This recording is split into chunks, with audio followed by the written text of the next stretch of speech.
Bonjour, bonjour à toutes et à tous. Heureux de vous retrouver ici au Parc Floral de Paris pour la première édition de ce salon Fitex, donc consacré au sport, au bien-être, au fitness. Bismart, vous le savez, est partenaire de cet événement. On va voir dans cette émission comment les entreprises, comment les organisateurs d'événements, comment les sportifs en général évoluent vers une pratique plus inclusive et moins polluante. C'est parti, c'est Smart Impact spécial Fitex.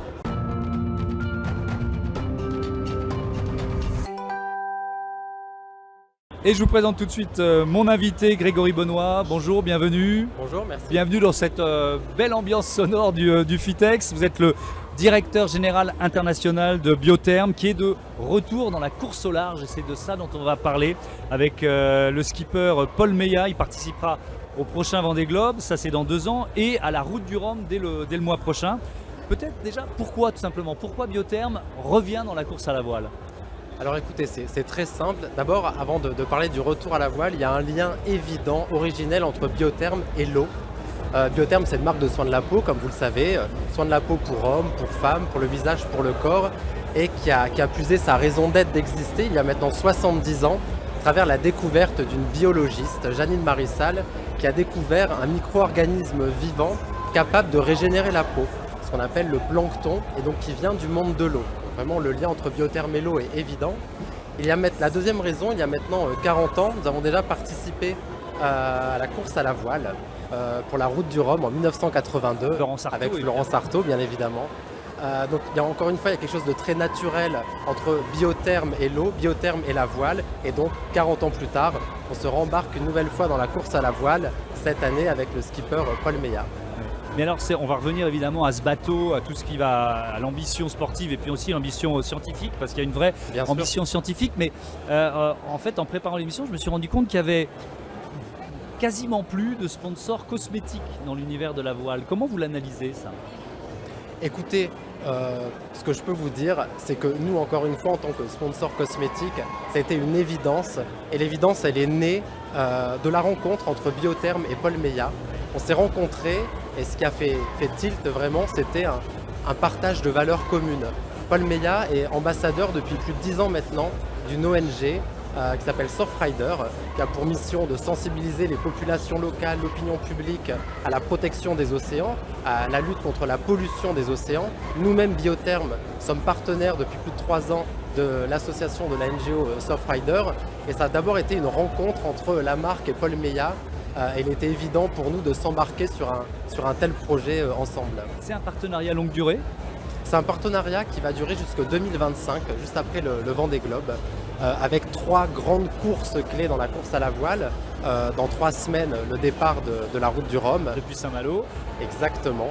Depuis Saint-Malo. 2 mois plus tard, mi-janvier, ça sera le départ d'une course à couverture vraiment mondiale, The Ocean Race, qui est vraiment une course avec un engagement RSE au cœur de cette course à la voile.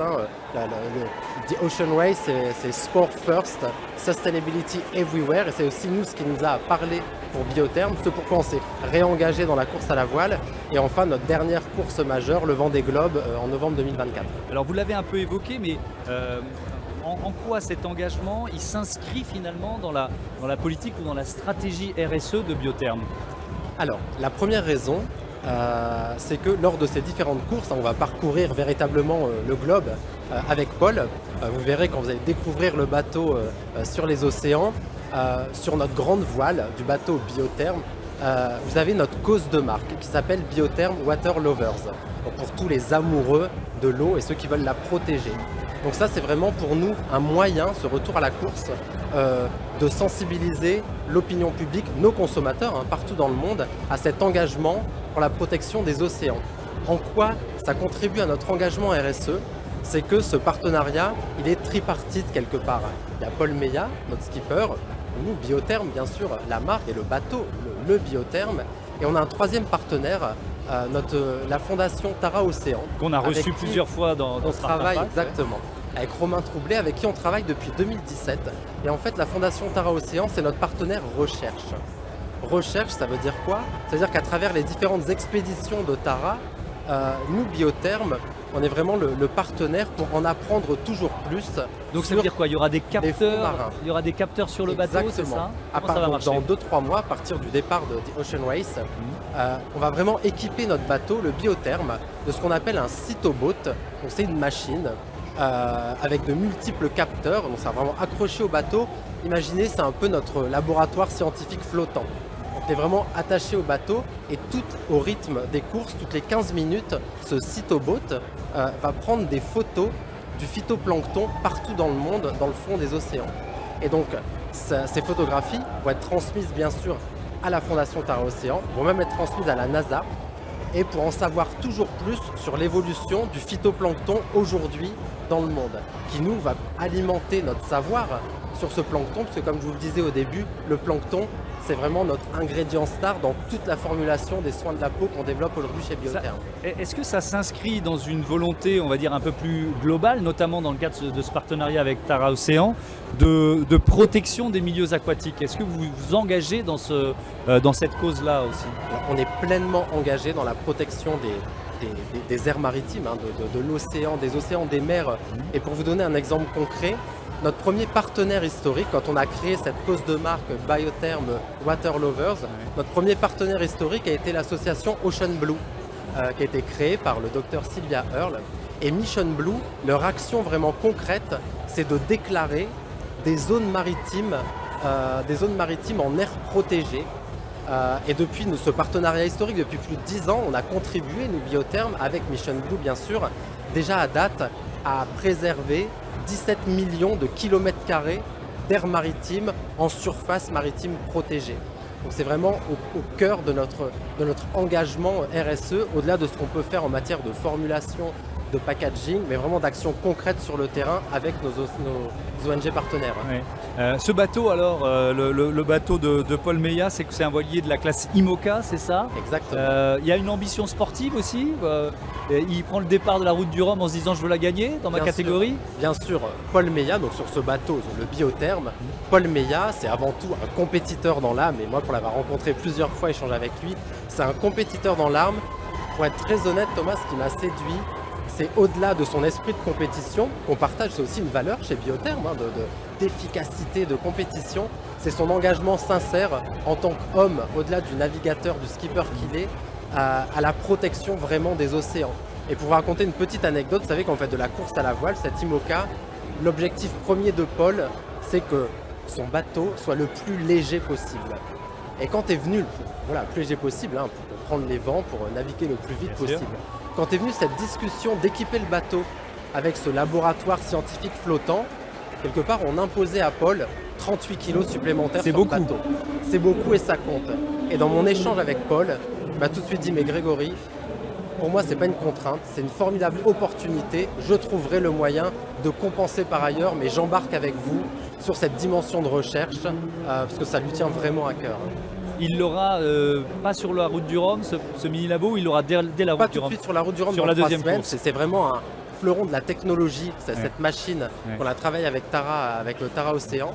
Donc il reste encore des derniers ajustements, mais il sera équipé dans 2 mois pour le départ du Ocean Race mi-janvier à Alicante. Eh ben, on a hâte de suivre à la fois ces résultats dans la route du Rhum et puis ensuite évidemment le retour de données, ce qu'on va apprendre sur l'océan et le phytoplancton grâce à ce bateau. Merci beaucoup. Merci Grégory Bonnoy d'être venu nous présenter l'engagement de Biotherm, le retour de Biotherm dans la course à la voile. On passe à notre débat tout de suite. On va parler de seconde main dans les articles de sport.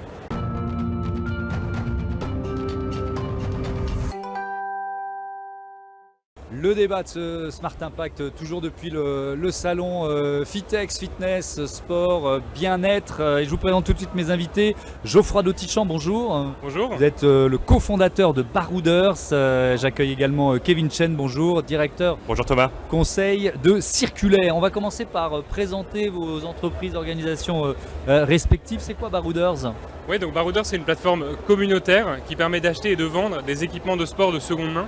Donc concrètement, si vous avez chez vous un sac à dos de randonnée qui traîne, vous le prenez en photo, vous le postez sur notre plateforme et quelqu'un va l'acheter et vous gagnez ainsi un petit peu d'argent. Et donc on permet aux particuliers de vendre des articles, mais pas seulement, on travaille aussi avec des marques et on accompagne les marques sur leur démarche, les marques de sport sur leur démarche d'économie circulaire. On a mis à leur disposition un entrepôt où on peut stocker tous leurs produits de seconde main, les inspecter, les prendre en photo et les mettre en vente pour elles auprès de particuliers. Et alors c'est quelle gamme de sports? C'est quoi? C'est plusieurs dizaines de sports différents? On est concentré aujourd'hui sur les sports dits outdoor, les sports d'extérieur. Et à terme, on a vocation à s'ouvrir vraiment à tous les sports. Et on commence aujourd'hui à avoir des rayons fitness. Ok, ça tombe bien, vous êtes au bon endroit ici au salon Fitex. Kevin Chen, vous nous rappelez ce qu'est la mission de Circulaire en quelque sorte? Alors, chez Circulaire, notre mission, c'est d'accompagner les entreprises dans leur transition vers l'économie circulaire. Donc pour ça, on a 3 principales activités. La formation, la sensibilisation, donc comment est-ce qu'on arrive à soulever un petit peu des bonnes questions. Ensuite, on a une activité de communauté, comment est-ce qu'on arrive à créer du lien entre les grandes entreprises qui peuvent être portrices du changement, ainsi que les entreprises qui vont apporter des solutions comme les Barouters justement. Et enfin, une activité de conseil où là, on va vraiment s'approprier les questions et pousser les questions, pousser les problématiques pour trouver des réponses. Alors on va rentrer dans le détail de la seconde main dans le sport, évidemment, c'est pour ça que vous êtes là, mais d'une manière générale, la loi a été un bon aiguillon. Moi, je cite souvent dans cette émission la loi AGEC, anti-gaspi, économie circulaire, par définition. Vous voyez des filières en train de se créer, est-ce qu'on en est là? Alors aujourd'hui, pour recadrer un petit peu le contexte, on est vraiment sur un contexte qui met la pression sur les entreprises. Il y a le contexte réglementaire avec la loi AGEC, la loi climat et résilience, les différentes REP, donc les responsabilités élargies des producteurs, qui viennent demander aux entreprises de contribuer économiquement à la mise en place de ces filières. C'est des filières qui demandent plusieurs millions d'euros d'investissement pour pouvoir être mises en place. Et ça demande un réel effort sur lequel les entreprises sont de plus en plus investies. À côté de ça, à côté de la contrainte réglementaire, il y a aussi les contraintes économiques, parce que à partir du moment où une entreprise a un marché, elle peut se voir sous contrainte et parfois menacée par des acteurs comme les barouders si elle ne se révolutionne pas. Il y a aussi les contraintes des consommateurs qui, elles, sont des consommateurs qui demandent de plus en plus aux entreprises de se mobiliser sur la question, parfois de shifter vraiment sur des modèles. Pour vous donner quelques chiffres, aujourd'hui, la seconde main et la location, c'est vraiment relativement niche. La location du matériel sportif, ça concerne 10% des consommateurs, mais sur les 90 autres %, 1 sur 3 se disent prêts à changer et prêts à aller vers la location. Vous avez créé Barouders avec votre compagne Edwige Michaud, c'était il y a 1 an je crois. Oui, exactement, on s'est lancé il y a 12 mois. Octobre 2021. Vous en êtes tout de votre développement? C'est combien de clients aujourd'hui? Combien d'articles proposés sur le site? Ça représente quoi Barouders? Donc aujourd'hui, en 12 mois, on a recruté à peu près 80 000 articles de sport de seconde main qui sont en vente sur la plateforme ou qui ont été vendus. Et on a une communauté de 60 000 membres. On est en train de faire des partenariats avec des marques majeures du sport comme Millet, Audelot, Garmin et plein d'autres qui arrivent. Et nous aussi, on sent que le marché est vraiment en train de changer. Toutes les marques s'intéressent de plus en plus à la seconde main. Elles ont toutes envie de faire quelque chose, mais avoir envie de se lancer dans la seconde main, ça ne suffit pas. Il faut aussi faire toute la démarche, toute la logistique et tout ce qui permet en fait pour une marque de mettre ses articles en vente sur le marché de la seconde main. Est-ce qu'il y a des sports dans lesquels la seconde main cartonne plus que d'autres? Alors en fait, évidemment, moi je vais penser aux sports d'hiver spontanément, ouais, mais absolument. est-ce que c'est vrai? Les sports d'hiver, par exemple, c'est un marché qui s'est structuré depuis quelques années avec des loueurs qui revendent leur vieux parc de location à des reconditionneurs qui remettent des skis, des chaussures de ski en état. Et donc il y a un vrai marché du ski de seconde main et qui est particulièrement actif sur la plateforme. Et en fait, tous les sports, plus le matériel est cher, plus le matériel est technique, plus il y a un intérêt et une valeur à reconditionner les équipements et à les vendre en seconde main. Ouais. Vous avez levé 2 200 000 euros cet été, qui viennent s'ajouter à une première levée de d'1 300 000 6 mois auparavant. C'est une croissance, on va dire, une confiance des investisseurs, une croissance rapide. Alors, je voudrais à commencer parce que c'est assez marrant. Qui sont les investisseurs de cette seconde levée de fonds? Il y a un nom très connu quand même dans le lot. Oui, bien sûr. Alors, donc on est majoritairement entouré par des business angels. On a notamment un ex-vainqueur de Roland Garros, Stanislas Wawrinka. C'est pas mal, oui. On se souvient tous de son short bariolé cette année-là. Exactement. On a quelques business angels de renom comme Thomas Rebaud, Anthony Bourbon, etc. Et on est entouré d'experts en fait qui connaissent bien le secteur, qui nous accompagnent beaucoup. Quelle stratégie? Vous allez rentrer dans quoi? Une phase de recrutement, j'imagine? C'est quoi la stratégie? Notre premier besoin, c'est vraiment de construire une équipe. Le sport, c'est un marché mondial et la seconde main, c'est le mode de consommation de demain. Nous, chez Barouders, on est convaincus que la seconde main, ce sera plus important que le neuf dans quelques années. Donc notre premier besoin, c'est vraiment de recruter une équipe de gens dans le marketing, dans la tech, dans les opérations pour avoir vraiment une force de frappe convaincante auprès des marques. Et ensuite, maintenant, il faut se faire connaître, avoir on va dire une structure logistique et opérationnelle qui permet d'accompagner nos clients de A à Z sans aucun faux pas et vraiment. Vous avez publié, Kevin Chen Circulaire a publié une enquête sur l'économie de la fonctionnalité. Alors il faut peut-être rappeler, on le comprend, mais rappeler en quelques mots ce que c'est et à quel point ça s'applique aujourd'hui et demain à l'univers du sport. Bien sûr. Alors, l'économie de la fonctionnalité, c'est un des leviers qui peut être actionné dans l'économie circulaire. Pour rappel, l'ADEME, donc l'Agence de la transition environnementale, définit 7 piliers sur lesquels sont basées l'économie circulaire. Et dans ces leviers, il y a un levier qui est assez important, qui est un pilier qui est celui de l'allongement de la durée de vie des produits. Oui. Et dans l'allongement de la durée de vie des produits, on a des business models tels que la seconde vie qui permettent d'allonger cette durée de vie parce qu'on va l'utiliser plus avec différents utilisateurs et du coup utiliser davantage ce produit à partir d'une extraction de ressources. Il y a aussi l'économie de la fonctionnalité qui là est un nouveau business model où on vient se détacher de la possession du produit et de se rattacher à l'usage de celui-ci. Et à partir de là, on arrive à développer davantage de valeur autour d'un service, de l'usage d'un produit plutôt que de la possession de celui-ci. C'est un marché qui est de plus en plus grandissant. La seconde vie, comme tu dois le connaître Geoffroy, est en train de grandir à grande vitesse. On estime que ça peut faire x2 dans les 5 prochaines années, avec un marché qui aujourd'hui fait à peu près 7 milliards d'euros en France. L'économie de la fonctionnalité, c'est aussi un marché qui est en croissance, qui dans les 5 dernières années a fait plus 10% chaque année. Mais moi, alors, quand je vous écoute, je me dis le sport, c'est le terrain de jeu idéal pour ça. Est-ce que vous êtes d'accord ? Exactement. Aujourd'hui, l'économie de la fonctionnalité, c'est quelque chose qui est très visible dans la mobilité. Donc on sait facilement louer une trottinette, louer un vélo, louer une voiture plutôt que de l'acheter. Mais de plus en plus, on voit des industries qui viennent s'approprier aussi ce business model. On a vu Lizzy qui s'est associé avec Leroy Merlin. On a d'ailleurs, nous, publié un podcast chez Circulaire pour raconter cette histoire. Donc là, on s'adresse du coup aux articles du bricolage. Et de plus en plus, des acteurs du sport comme chez Decathlon qui viennent se mettre sur ce créneau, sur la fonctionnalité, sur la location. On a travaillé notamment avec... Oui, on a reçu un représentant de Decathlon, alors pas ici au Fitex, mais dans Smart Impact. Effectivement, ils sont en train de booster la réparation, le reconditionner, la location, quoi. On est dans ce qui est quand même frappant, parce que c'est presque le modèle économique de l'entreprise qui... Petit à petit, ça ne se fait pas d'un claquement de doigts, mais qui est en train de basculer, quoi. Exactement. En fait, les entreprises, on a vu qu'elles avaient des contraintes à le faire, mais elles ont aussi une opportunité. C'est une opportunité parce que le marché est grandissant.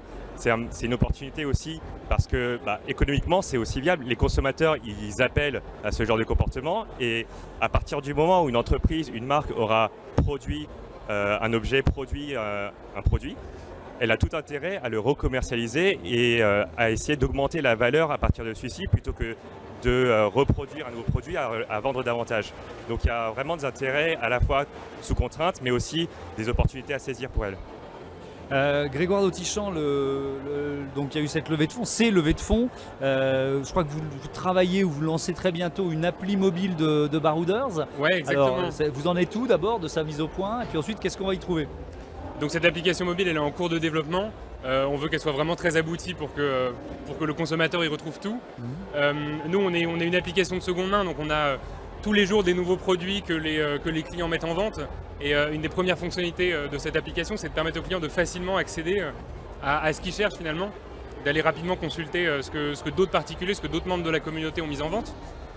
C'est très important pour nous aussi que les vendeurs particuliers puissent vraiment en 2 clics, encore plus facilement qu'à travers un site web, aller mettre leur placard sportif en vente sur la plateforme. Et à terme, notre application mobile, nous on est vraiment une plateforme communautaire. Donc à terme, cette application mobile, ça va vraiment être le vecteur de notre communauté, là où les sportifs pourront se retrouver, échanger, partager leurs expériences. Oui, c'est intéressant parce que vous employez plusieurs fois dans cette interview, dans ce débat, le mot communauté. Quand vous avez créé Barouders, vous aviez cette idée-là de créer une communauté. Et est-ce que c'est une communauté, c'est peut-être une lapalissade ce que je vais dire, mais qui est en train de changer sa façon de faire du sport, qui est toujours aussi passionné par le sport, mais qui veut arrêter de surconsommer, quoi. Oui, bien sûr. Il vous l'exprime, ça. Alors, donc tout d'abord, le sport c'est par essence communautaire et la seconde main aussi parce que finalement vous achetez l'article qu'un autre sportif a porté, donc ça a vraiment beaucoup de sens. Et donc c'était vraiment dans la mission de Barouders dès le départ. Et nous on est convaincus que la seconde main elle est en train de passer d'un petit public de gens qui connaissent très bien la seconde main, qui sont des spécialistes, qui sont habitués, à de plus en plus de gens qui se mettent pour la première fois à la seconde main. Et dans nos clients, on a de plus en plus de clients qui sont des premiers clients de la seconde main, qui ne consommaient pas en seconde main avant. Mais c'est marrant parce que c'est un peu contradictoire, parce que moi je pratique encore, en allant beaucoup moins vite sur le terrain, mais pas mal de sport. Il y a aussi, moi j'ai beaucoup de copains où j'ai eu beaucoup d'adversaires qui étaient très à l'affût de la dernière nouveauté, quoi, avec ce sentiment que si j'achète la dernière nouveauté, je vais aller plus vite, quoi. Vous voyez ce que je veux dire? Donc c'est un peu contradictoire peut-être avec la façon de pratiquer le sport de certains. Bah, c'est différentes visions du sport, mais ce qui est très important, nous, ce que nos clients cherchent, c'est avant tout la qualité. Et c'est pour ça que chez Baroudeur, c'est vraiment notre point fort et c'est ce sur quoi on mise le plus de budget et d'efforts pour offrir une expérience à nos clients qui est comparable ou aussi facile que si vous alliez sur un site internet de produits neufs. Donc on n'a pas les dernières nouveautés de l'année parce que les dernières nouveautés, ça peut se justifier, mais parfois c'est aussi de la surconsommation. Bien sûr. En revanche, on a les dernières nouveautés de l'année d'avant qui sont presque aussi qui bien. étaient déjà pas mal. Qui sont d'excellente qualité. Et qui permettent de faire de bons résultats. Merci beaucoup, merci à tous les deux d'être venus nous présenter finalement cette économie de la fonctionnalité adaptée au sport. On passe à Smart Ideas, on va parler d'éducation par le sport.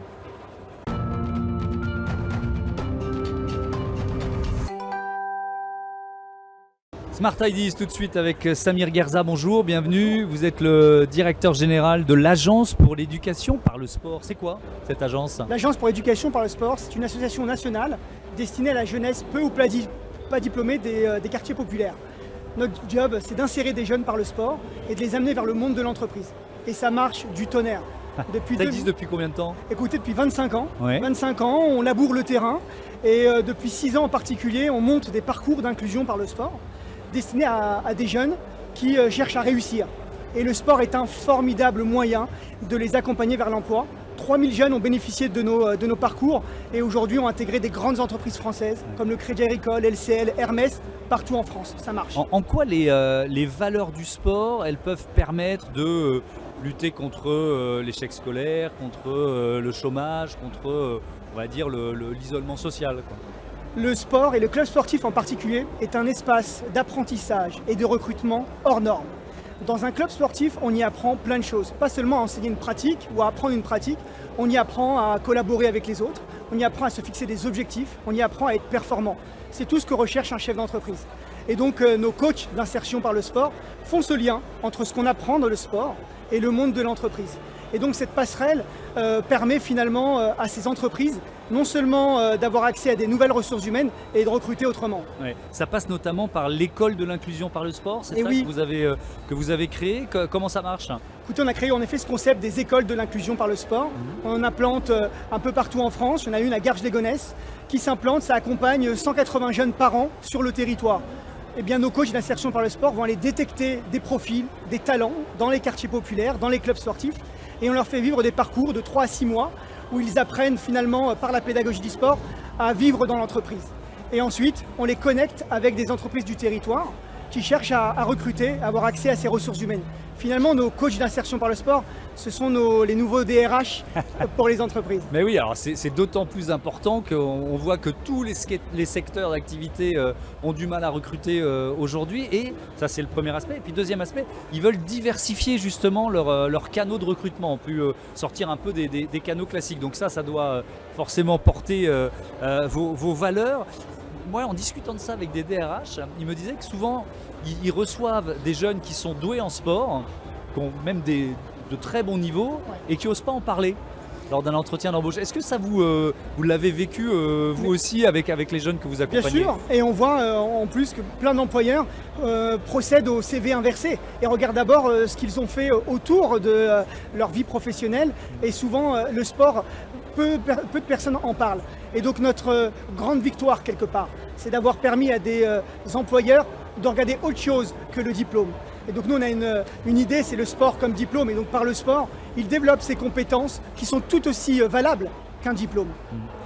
Vous allez en milieu scolaire, il y a des actions menées par l'association, par l'agence de l'éducation par le sport, dans les écoles, dans les lycées, dans les collèges? On travaille surtout avec les clubs sportifs. Pourquoi? Parce que le club sportif, c'est un espace de recrutement hors norme. Donc on appelle toutes les entreprises à nous faire confiance parce qu'à travers le club sportif, on va y trouver des talents que souvent les entreprises auxquelles elles n'ont pas accès. Donc finalement, le club sportif, c'est ça. On travaille surtout avec les clubs. Ouais. Est-ce qu'il y a cette idée de bonne pratique?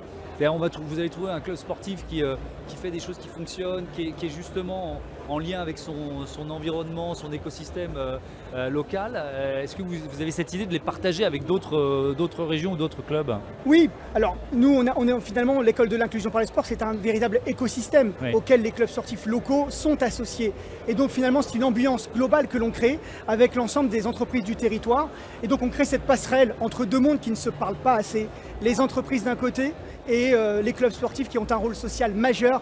Et donc l'école de l'inclusion par le sport fait cette passerelle. Merci beaucoup, merci Samir Guerza d'être venu nous présenter l'agence pour l'éducation par le sport et donc cette école de l'inclusion. Merci à toutes et à tous de votre fidélité. Voilà, c'est la fin de ce Smart Impact depuis le Parc Floral de Paris, ici au salon FITEX. Je voudrais remercier Joséphine Dacoury, Victoire Père, Juliette Denoyel et Evelyne Keng qui ont préparé cette émission et qui sont toute la journée dans cette ambiance très sonore du FITEX. Salut à tous.